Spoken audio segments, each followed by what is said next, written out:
We're back live with you tonight here on In Focus. Festive season airfares and high petrol prices are seemingly discouraging many South Africans from going on vacation. There are predictions that the flight prices may be 5 times higher this festive season than during off-peak periods. For more on this, joined by aviation expert Desmond Latham. Desmond, good evening. Good to have you. Evening, Talbot. Thanks for having me. So a flight to Durban on December 16th predicted to be, at least on all the platforms that I'm looking at here, very much close or if not above 3,000 rands. In some instances, even going on the national carrier up to 4,000 rands. Is that justifiable? Do those numbers make sense to you? I'm afraid they do, because the input costs for airlines have gone up by 300% overall over the last 3 years. I mean, there's a huge number of things that have impacted world airliners. I travel a lot, and I was in Australia for a couple of months, October, part of November, and their airfares have gone up 300%. In fact, people don't really fly the short flights, say Durban, Johannesburg, which is Melbourne, Sydney. They drive now because of the costs. So around the world, there's been an impact. You look at the US, prices have doubled, and that's one of the most easiest places in the world to buy an air ticket at the lowest cost. So around the planet Earth, I'm afraid, airfares have rocketed, and there are a number of reasons for it. One is fuel costs. When you look at 2019, for a gallon of Jet A1 fuel, it was about $1.80. A gallon, by the way, is about just under 4 liters. And now it's $3.20 or 30. So it's tripled in price, the fuel price alone. So there are a number of things that have impacted airlines. Justified or not is a good question, but the point is that it's a realistic pressure now on all world travelers. Yeah, I mean, they're on par with the global standards and global fares in terms of the rates that they're charging. But certainly this will have great impact on domestic tourism. What does it mean for domestic tourism? Yeah, that's a great question. I mean, I was looking at the same thing you're looking at, and in fact, I've not seen a drop-off. Supply and demand, I'm afraid. So what has happened is domestic tourists are willing to pay more to fly to Cape Town and back. They're paying 6,000, 7,000, 8,000 return. But there must be something else said here, and that we are living in a period now which reminds me of when I was a kid. Very few people flew. It was too expensive. And yet the planes are quite full when they did. So what happened in the interim is that we got used to traveling on kind of low-cost airlines. And a number of things have taken place over the last 3 years that have changed the whole scenario and will until probably 2024.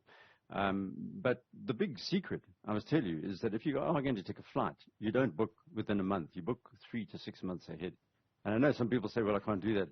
You know, I'm making arrangements for holidays. And I'm saying to people, well, then you better think a little earlier about your holidays, which is what I'm doing. I mean, I've been flying recently, as I said, and internationally, and I'm still buying tickets pretty much at rates around 2019 because I'm booking up to 6 months ahead. I'm thinking, I'm planning, I'm doing those things. So that kind of situation where people got used to saying, hey, let's fly to Cape Town in 2 weeks' time. Forget it. That time is over for the next at least 2 quarters, at least 6 months. You've got to think about what you're doing.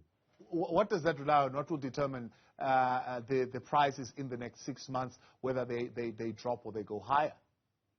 Supply and demand. So what's happened, I mean, you're picking December 16th, which is a holiday, public holiday, which is extraordinarily busy. But I know someone who's bought a ticket, for example, to fly on January 1st, New Year's Day, internationally, and the price was pretty similar to what she paid in 2019. Because she booked early, firstly, and secondly, she took a flight that is not really well liked. It's like flying on Christmas Day. Not many people like to do it. So if you do pick your spots going ahead from here, you will find ticket prices that are much more reasonable than if you try and book a ticket with a few weeks to go, local, domestic or international. You're going to be gouged. And the point is that the airline companies are making a killing at the moment to some extent, even with their input costs, because people are willing to pay. And we need, of course, as much competition as possible here. There's been a lot of talk about the Competition Commission getting involved and so on, but I think that's putting the cart before the horse a little bit because, as I said, the input costs have rocketed. We haven't even spoke about the air crews. Air crews, a lot of them went on furlough over COVID or resigned, and now there's a shortage of pilots. There's a shortage of ATC. There's a shortage of cabin crew. So they are now being paid more to pitch up to work. And so the fuel price has gone up, and the cost of labor has gone up. And thirdly, the cost of spares has climbed. And then there's been a supply chain shortage. And lastly is that many planes were mothballed and are being slowly brought out of the mothball system, if you like. And that costs a lot of money and takes, up to a month to get a plane going again that was, put in a shed somewhere. Yeah. Is this an end of the era of the low-cost, no-frills airlines? Because, when I'm looking at them, they are pretty much charging the same amount here as the normal South African carrier. Yes, and you still have to bring your own peanuts on board as well. So the short answer in the short term is yes. If you are going to book without what I've said in mind. In other words, if you book at last minute, you are going to be paying a lot of money. But if you book ahead, your low-cost airline, FlySafe, Semair, Airlink, they will still be coming in at a pretty low price if you book with 2 months ahead at least. And then avoid flying over the period when everyone wants to take their kids on holiday, over the school closing period. Easier said than done, you'll tell me. So the short answer is yes. The short term, it's a good question. The answer is yes. The thing of getting used to these low-cost airlines flying to PE and back and so on pretty much is over in the short term. However, it's, there's an opportunity here for competitors. There are, in Australia and America, for example, there are chartered flights that are now accelerating, and these are these twin-engine planes that take 20 or 30 passengers, Embraer or smaller jets, for example, that Airlink flies. These are doing quite well. They fill up and they fly to, you can go to Victoria Falls and back in these planes. They fly as high as the Airbuses and the Boeings. They fly as fast. Yeah. So, there's competition. And I think there's opportunity. Is there opportunity also for some maybe deals in terms of collaborations? I know you're saying we're already late. We're supposed to have booked 6 months ago. But maybe if we're looking at 6 months further, where we could see more deals that include hotel accommodation, maybe even car hire and the flights and those various sectors working together? Yes.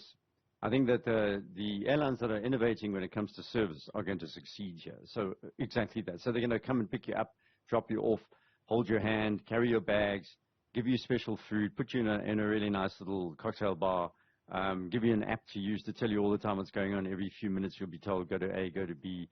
They're going to make you feel wanted and loved. These are service industry driven. Airlines are service industry and transport. So in other words, they're going to make you and me feel happy to pay a few $1,000 to go somewhere. Enough of this shoving me into the fuselage, squeezing me in like a pilchard. Give me something back for this.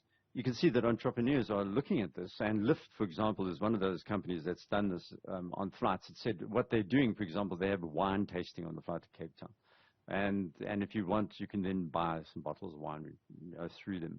The cabin crew are wearing fashions. So you look at the fashions, and then they have like a fashion show going backwards and forwards across the aisle because you are now, you're in a plane for 2 hours. You're forced to look at these people.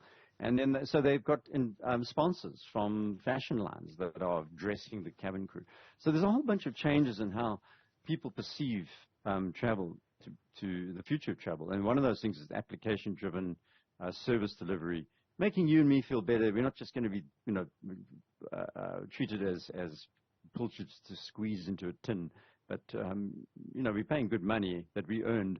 We don't want to throw it away. We want you to give me something for that. Give me a service for that. So I think that's the change that you're pointing at. That's coming. No question. It is a differentiator.